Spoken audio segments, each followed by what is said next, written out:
사랑하는 성도님들, 혹시 우리 성도님들 집에 손님이 찾아온다라면 어떤 마음이 드십니까? 누군가가 몇 날 며칠 가겠다라고 하면서 때로는 초청을 하며 그렇게 약속을 했을 때 그 마음이 어떠하십니까? 귀찮은데 혹시 이렇게 하십니까?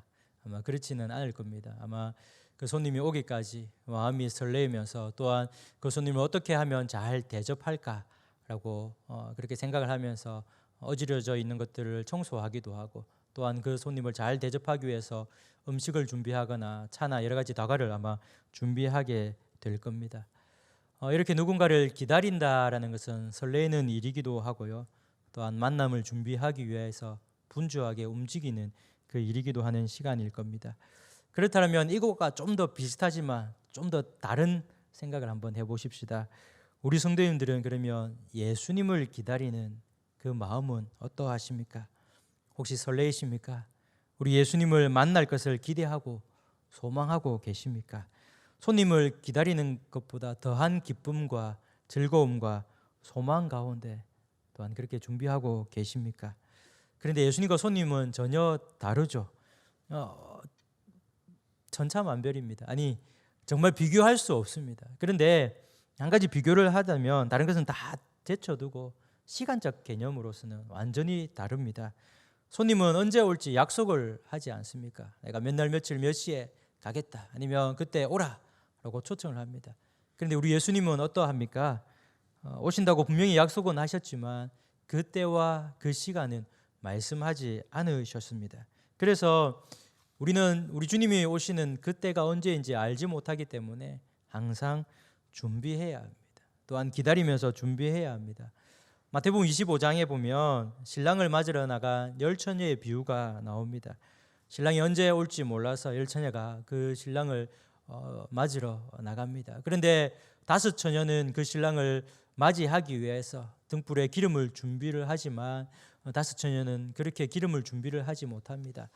그렇게 신랑이 왔다라는 소식이 들렸을 때 기름을 준비한 그 처녀들은 불을 비추어 그 신랑을 맞이하게 됩니다. 그러나 기름을 준비하지 못한 그 처녀들은 기름을 사러 간 사이에 신랑이 왔고, 또한 굳게 닫힌 잔치집에 들어가지 못함을 우리는 알지 않습니까?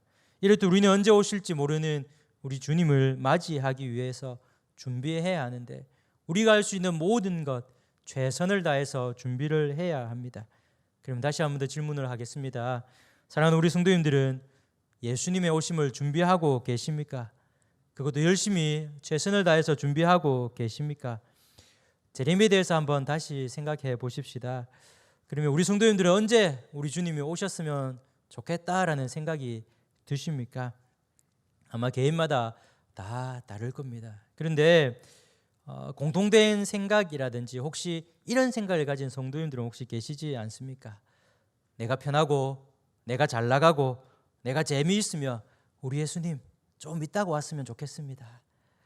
주님, 내가 지금 잘 살고 있으니까 조금 더 이따가 주님 오십시오. 혹시 그런 마음을 가지고 계신 성도님들은 계시지 않습니까? 그럼 언제 예수님께서 정말로 이 땅에 빨리 오십시오, 그렇게 혹시 생각이 드십니까? 인생에 고난이 오고 핍박이 오고 살기 어려울 때 주님 지금 이때 좀 왔으면 좋겠습니다, 혹시 그런 생각을 하시지는 않습니까? 우리의 마음을 돌아볼 때 때로는 간사하기도 하고 교활하기도 하고 악한 것 같기도 합니다. 왜냐하면 예수님의 오심에 대해서, 재림에 대해서 내 상태에 따라서 예수님 좀 이따가 오십시오, 예수님 지금 오십시오, 곧 왔으면 좋겠습니다, 그렇게 생각하는 우리의 모습을 볼 때 좀 교활한 것 같기도 하고요, 악한 것 같기도 합니다. 그런데 이런 모든 마음들을 없애고 우리가 해야 할 것은 바로 우리 주님의 오심을 준비해야 된다라는 겁니다. 지금의 나의 상황과 나의 모습과는 상관없이 언제 어디서든지 우리는 주님 오심을 기다리면서 또한 슬기로운 5처녀처럼 그렇게 준비하고 또한 그렇게 잔치에 참여해야 할 겁니다. 성경에 보면 이 예수님의 재림을 참 많이 기다리는 사람들이 있었습니다. 준비한 사람들이 있었습니다. 특별히 그 사람들이 누구냐면 예수님께서 승천하시면서 다시 이 땅 가운데 오겠다 하라고 말씀을 직접 들은 성도님들입니다. 한번 생각해 보십시다. 우리 예수님께서 승천하시는 그 모습을 보면서 또한 우리 주님께서 다시 오겠다라고 그렇게 약속을 하셨습니다. 마치 이런 것과 같습니다. 아침에 아버지가 직업을 나가면서 아이들에게 나중에 다시 보자, 그렇게 했을 때 아이들이 아버지를 기다리지 않겠습니까? 그 성도들도 마찬가지였습니다. 주님께서 다시 오겠다라는 직접적인 음성을 들었을 때 이제 곧 오시겠지 하면서 우리 주님의 재림을 참 많이 기다렸습니다. 또한 그렇게 직접 얘기는 듣지 못하였지만 초대교회 성도들 가운데, 특별히 오늘 본문 가운데 나오는 데살로니가 성도들이 참 많이 예수님의 오심을 기다렸습니다. 이 데살로니가 교회는 제가 몇 번 한번 설명을 드렸습니다. 사도 바울이 새 안식일 동안 그렇게 복음을 짧게 전하였지만 그곳에 믿는 사람들이 생겼고 또한 교회가 생겼습니다. 그런데 사도 바울이 새 안식일 동안에만 복음을 전할 수밖에 없는 이유들이 있었습니다. 그것은 바로 유대인들의 방해였습니다. 이 방해로 인해서 어쩔 수 없이 이 데살로니가 지역을 떠났는데, 그렇게 새 안식일 동안 사도 바울이 전한 복음을 듣고 믿는 사람들이 생겨서 데살로니가 교회가 생겼습니다. 마찬가지로 이 데살로니가 성도들도 마찬가지로 참 많은 핍박을 받았습니다. 유대인들의 핍박뿐만 아니라 동족의 핍박 또한 참 많이 받았습니다. 이런 핍박 가운데 살아가는 데살로니가 성도들을 향하여서 사도 바울은 이 예수님의 재림을 약속을 하시면서 끝까지 이 약속을 믿고 견뎌라, 인내해라 라고 그렇게 말을 합니다. 사도 바울이 전한 복음을 데살로니가 성도들이 굳게 믿으며 인내하면서 그렇게 살고 있었습니다. 읽지는 않았지만 본문 앞에 있는 4절 말씀에 이렇게 합니다. 너희가 견디고 있는 모든 박해와 환난 중에서 너희 인내와 믿음으로 말미암아 하나님의 여러 교회에서 우리가 친히 자랑하노라 라고 했습니다. 데살로니가 교회 성도들이 모진 박해 가운데서, 환난 가운데서 인내와 믿음으로 그렇게 살아난 그것에 대해서 사도 바울이 여러 초대 교회들에게 지금 자랑했다라고 합니다. 그러니 데살로니가 성도들이 얼마만큼 믿음으로 살아갔는지, 그리고 예수님의 재림을 그렇게 소망 중에 살아갔는지 잘 보여줍니다. 그러면서도 다시금 사도 바울은 예수님의 재림에 대해서 말씀을 하시면서 우리 주님께서 오셔서 이 세상을 심판하실 것이다 라고 말씀을 합니다. 그리고 그 소망이라는 것은 하나님의 심판의 원칙에 대해서 말함으로써 환난과 고통을 당하는 데살로니가 성도들이 그런 주님께서 오셔서 하실 일들을 기대하면서 소망하면서 인내해라 라고 말을 합니다. 본문 6절입니다. 1장 6절에 환난을 받게 하는 자들에게 환난으로 갚으시려고 라고 하면서 환난으로 갚으시기 때문에 환난을 받는 성도들이여 끝까지 견뎌라 라고 그렇게 말합니다. 우리 주님께서 다시 오셨을 때 너에게 환난과 고통을 주는 모든 자들에게 우리 주님께서 갚으시기 때문에 견디고 인내해라 라고 말씀을 합니다. 계속해서 9절에도 이렇게 말씀합니다. 9절 후반절에 영원한 멸망의 형벌을 받으리로다 라고 그렇게 합니다. 여기서 형벌을 받는다라고 했는데, 받는다라는 이 단어는 사실은 성경 본문 신약 성경 가운데 유일하게 이곳에만 쓰여졌습니다. 그러니까 지금 데살로니가 성도들을 향해서 핍박하는 그 모든 사람들이 우리 주님께서 오시면 그들은 영원한 멸망의 형벌을 받는다, 반드시 받는다, 그렇게 얘기를 합니다. 응당한 대가를 치르겠다, 그렇게 얘기를 하고 있는 겁니다. 그러니 이 말을 들은 데살로니가 성도들이 어떤 마음을 들었겠습니까? 지금은 핍박과 환난을 주는 그 사람들로 인하여서 참 많은 고난을 받지만 우리 주님께서 다시 오셔서 그것을 다 갚아주신다라고 말씀을 하시니 힘이 나지 않겠습니까? 인내하지 않겠습니까? 마찬가지로 우리 주님께서 오셔서 이렇게 또한 우리에게도 행하실 것이고 우리를 핍박하는 자들에게도 그렇게 행하실 것입니다. 이것을 생각할 때 힘이 나지 않습니까? 그런데 이것뿐만 아니라 우리에게 더욱더 믿음과 소망을 주는 말씀을 더 하십니다. 본문 12절입니다. 우리 하나님과 주 예수 그리스도의 은혜대로 우리 주 예수의 이름이 너희 가운데서 영광을 받으시고 너희도 그 안에서 영광을 받게 하려 함이라 라고 합니다. 우리 주 예수의 이름이 너희 가운데서 영광을 받으시고 라고 하면서 10절 말씀에 그의 성도들에게서 영광을 받으시고라고 하면서 같은 의미로서 우리 주님께서 영광을 받으신다라는 겁니다. 그렇게 믿음으로 인내하면 이 땅 가운데서 우리 주님께서 영광을 받으시고 또한 주님께서 오셨을 때 그 성도들로 말미암아 우리 주님께서 영광을 받으신다라고 말씀을 합니다. 그리고 또 한 가지 더 말씀을 하는 것이 너희도 그 안에서 영광을 받게 하려 함이라라고 합니다. 우리 또한 영광을 받는다라고 합니다. 사실 우리의 모습을 한번 보십시다. 과연 우리가 영광을 받을 만한 모습을 가지고 있습니까? 그렇지 않습니다. 우리는 죄인입니다. 영광과는 거리가 멉니다. 도저히 영광을 받을 수 없는 그런 존재입니다. 그럼에도 불구하고 우리 주님께서 약속하셨습니다. 우리가 영광을 받는다. 우리 주님께서 이 땅 가운데 그렇게 믿음으로 살아갈 때 주님께서 영광 받으실 뿐만 아니라 우리도 주님께서 받으시는 그 영광을 받고 또한 우리 주님께서 오셨어도 그런 영광을 우리가 받는다라고 말씀을 합니다.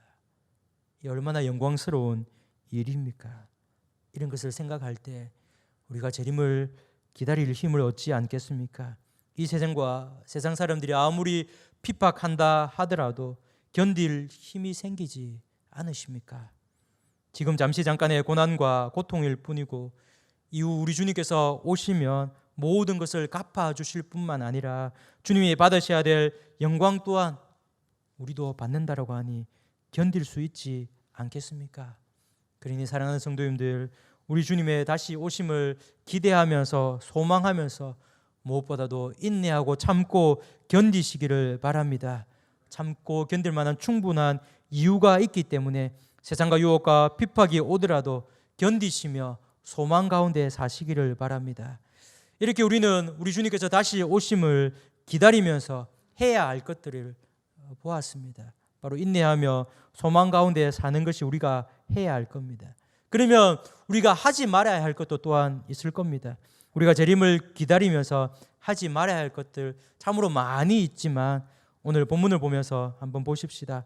본문 3장 6절에서 12절 말씀을 보면 단순하게 성도가 이 세상을 살아갈 때 어떠한 삶을 살아가야 될지에 대해서 얘기를 하고 있는 것 같습니다. 그러나 자세히 보면 사도 바울은 재림을 기다리면서 특별히 하나님 앞과 사람들 앞에서 합당한 삶을 살지 못하는 이 데살로니가 성도들을 꾸짖으면서 어떻게 재림을 준비해야 되는지를 말씀하고 있는 겁니다. 특별히 데살로니가 교회 성도들 가운데 잘못된 종말관으로 인하여서 주님의 재림을 잘못 생각하고 그래서 잘못된 삶을 살아가고 있는 성도들이 있었습니다. 본문 3장 6절에 보면 게으르게 행하고라고 했습니다. 이전 성경인 개역 한글에 보면 규모 없이 행하고라고 그렇게 말씀을 하고 있습니다. 이것은요 빈둥거리거나 무질서하게 노는 것입니다. 정말 게으르다라는 것, 아무것도 하지 아니하는 그런 말입니다. 이것은 데살로니가전서 5장 14절에도 동일하게 이 무리의 사람들이 나옵니다. 또한 이 사람들이 어떻게 행하느냐, 우리에게서 받은 전통대로 행하지 아니한다라고 말했습니다.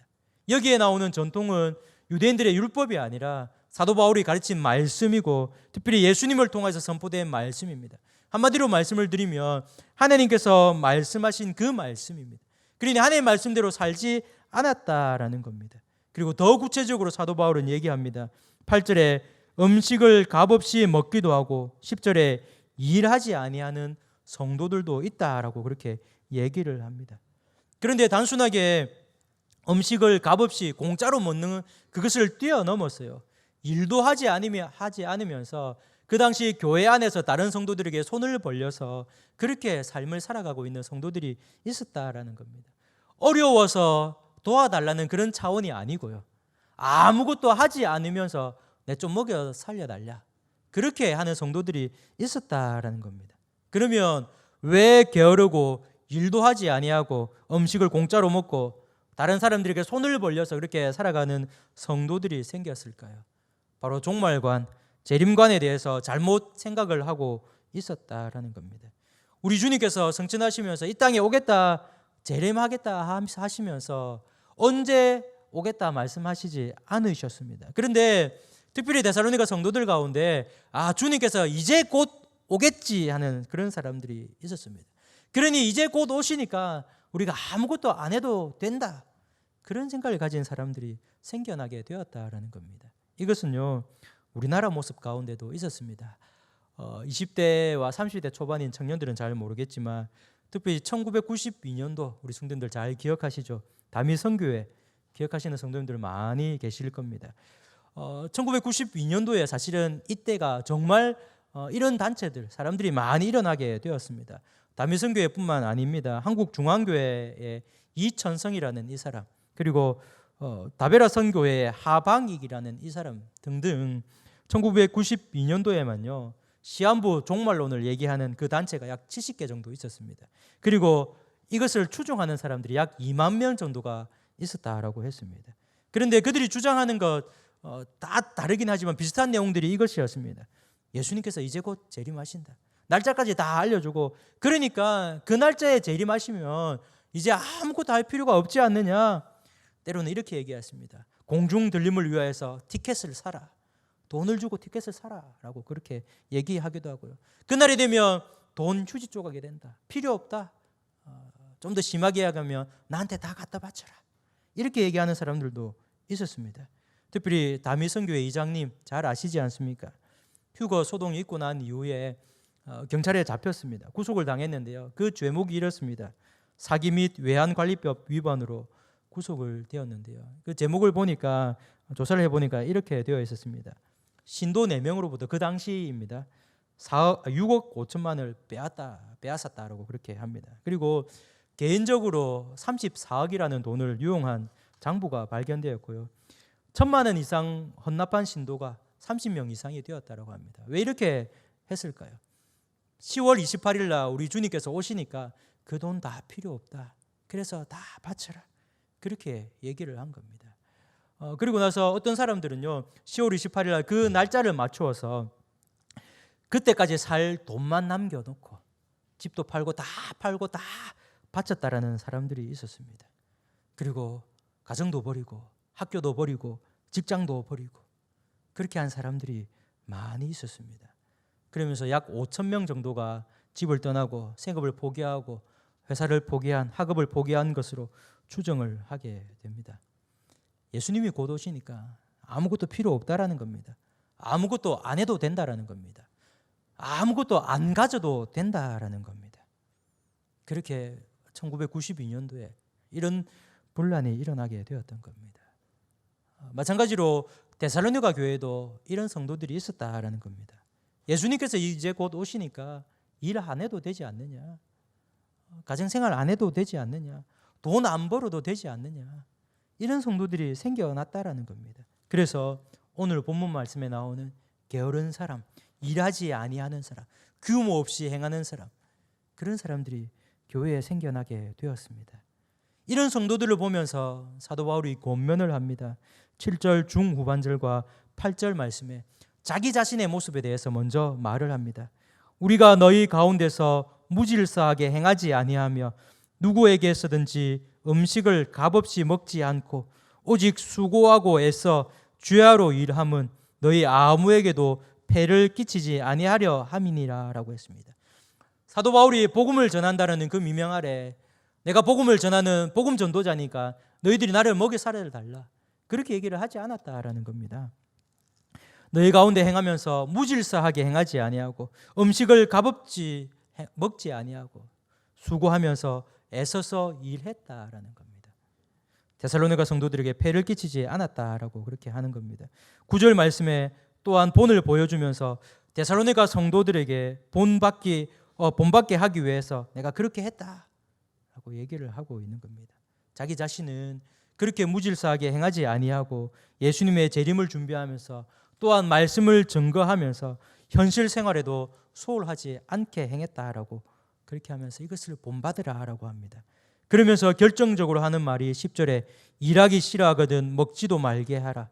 12절에 조용히 일하여 자기 양식을 먹으라라고 합니다.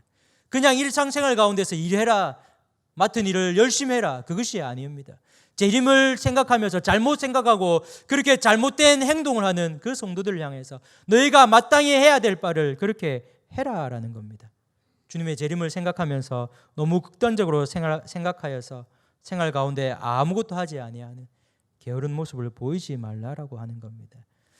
혹시 사랑하는 성도님들 가운데 이런 분들은 계시지 않을 겁니다.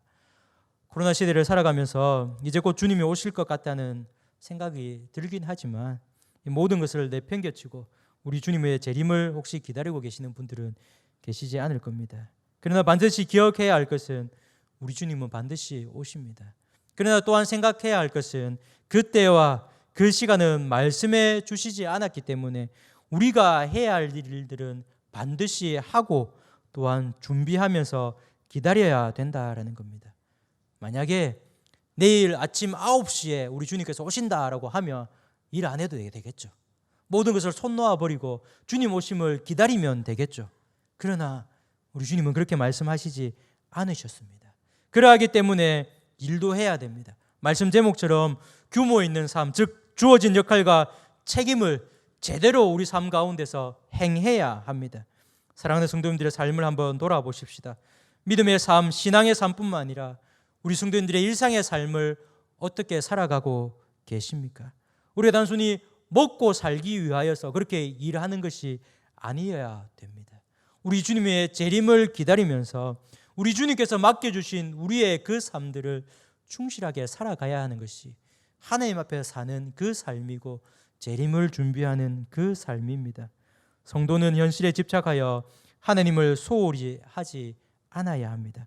현실에 집착하면 하나님을 잊어버리고 또한 하나님 나라를 잊게 됩니다. 그래서 우리 성도님들의 삶 가운데 현실에 너무 집착하지 마십시다. 그러나 동시에 또 한 가지 현실을 외면하지도 말아야 합니다. 왜냐하면 현재 우리는 이 현실 가운데 발을 딛고 살고 있기 때문입니다. 현실에 발을 딛고 살고 있기 때문에 이 현실 가운데서 우리가 해야 될 일들은 열심히 충실히 해야 합니다. 사랑하는 성도님들, 우리 주님은 반드시 오십니다. 그러기에 재림의 소망을 품고 살아가는 성도님들이 되시기를 바랍니다.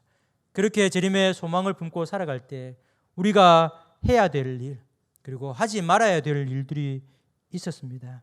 해야 될 일은 재림의 소망을 품고 살아가야 합니다. 그러기에 재림의 소망을 품고 살아가기에 이 세상 가운데 핍박과 환난이 오더라도 그것을 견디며 인내하는 겁니다.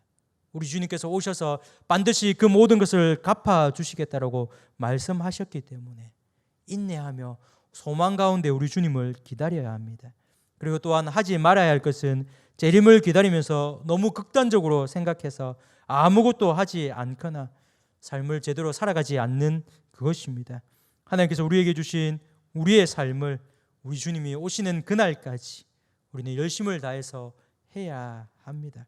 마치 광신도처럼 빠졌어도 안 되고 그렇다고 아무것도 안 했어도 안 됩니다. 사랑하는 성도님들, 우리 주님의 오심을 기다리면서 규모 있는 삶으로 정말 우리 주님이 오셨을 때 기쁨으로 주님을 맞이하시기를 바랍니다. 또한 그 주님과 함께 천국 잔치에 함께 참석하시는 귀한 성도님들 되시기를 주님의 이름으로 축복합니다.